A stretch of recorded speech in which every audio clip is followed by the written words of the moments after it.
जय श्री राधे। ज्योतिष में हम आज बात करते हैं प्रश्न लग्न के बारे में। जब किसी व्यक्ति के पास उसके जन्म का समय ना हो, जन्म की तारीख ना हो, तो उसे अपनी समस्याओं का समाधान कैसे मिले, उसका सबसे उपयुक्त प्रश्न लग्न विधि है। जब आप किसी देवज्ञ के पास या किसी ज्योतिषाचार्य के पास जाते हैं और कहते हैं कि मेरा जन्म समय नहीं है, फिर भी मैं अपनी सफलता, असफलता, रोग, विवाह, इन जीवन की समस्याओं के बारे में जानना चाहता हूँ, तो वह देवज्ञ आपको प्रश्न लग्न से सब कुछ बताएगा। बस भावनाएं दोनों की सात्विक रहनी चाहिए।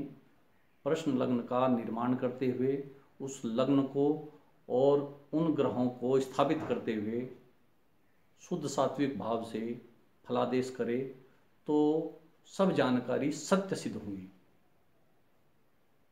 प्रश्न लग्न में सबसे पहले हम लग्नेश और लग्न भाव को देखते हैं।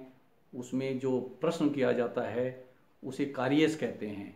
उस कार्य भाव को देखकर और लग्न को देखकर अगर वो पाप प्रभावी न हो, अच्छी स्थिति में हो, बली हो, तो जानना चाहिए कि इस प्रश्न का फल सत्य होगा, सफल होगा यह, यानी कि वह प्रश्न शुभ है और उसकी सफलता निश्चित है।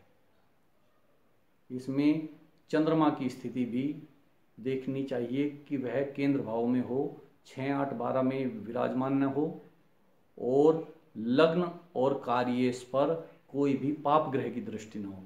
अगर ऐसा होता है तो उसकी सफलता में अड़चन आ जाती है, बाधाएं आती हैं और वह कार्य सफल नहीं होता है। अगर रोगी रोग के बारे में पूछता है तो छठे भाव का स्वामी जहाँ कहीं बैठा है वह पाप प्रभाव से पीड़ित न हो और चंद्रमा की स्थिति भी सबल हो, या फिर कहिए कि लग्नेश और कार्येश का राशि परिवर्तन हो तो भी प्रश्न लग्न सफल होता है और वह पूछा गया प्रश्न सफल सिद्ध होगा।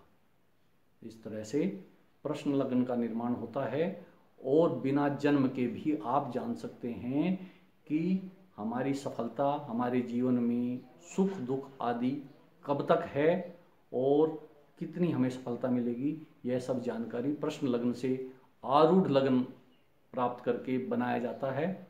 इस तरह से ग्रहों की सारी व्याख्या प्रश्न लग्न में आ जाती है। जहाँ तक भी जितना भी सूक्ष्म प्रश्न लग्न में जाया जाए वहाँ जा सकते हैं, बस गणना करने की ज़रूरत है। इस तरह से घबराने की बात नहीं है। अगर आपका जन्म समय ना हो, जन्म तारीख ना हो, तो प्रश्न लग्न से बहुत ही सटीक फलादेश किया जा सकता है। जय श्री राधे।